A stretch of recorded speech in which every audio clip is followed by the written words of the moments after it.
السلام علیکم. کیا آپ جانتے ہیں ابو جہل کا اصل نام کیا تھا؟ عمر بن ہاشم، جو کہ ایک پڑھے لکھے بااثیر اور قریش کے سرداروں میں سے تھا. پھر بھی وہ اسلام کا سب سے شدید دشمن کیوں بنا؟ اسے ابو جہل یعنی جہالت کا باپ کیوں کہا گیا، جبکہ وہ تعلیم یافتہ اور عقل مند تھا؟ جہالت سے مراد حق کے انکار اور تکبر سے اندھا ہو جانا بھی ہے.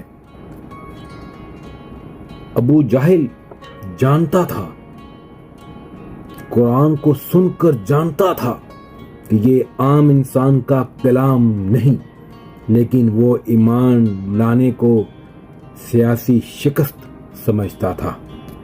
انگریزی کا ایک لفظ یاد آ گیا، ایگو. وہ مکہ کے دیگر سرداروں کا رول ماڈل تھا. اگر وہ ایمان لاتا تو باقیوں کو بھی جھکنا پڑتا. اس نے اپنی عزت نفس کو سچ پر ترجیح دی.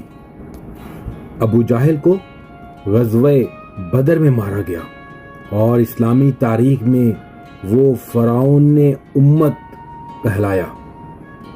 اسے اسلام نے سب سے بڑے عقلی جہالت کی علامت بنا دیا، یعنی علم رکھنے کے باوجود حق کا انکار. ہدایت علم سے نہیں، دل کے جھکنے سے ملتی ہے.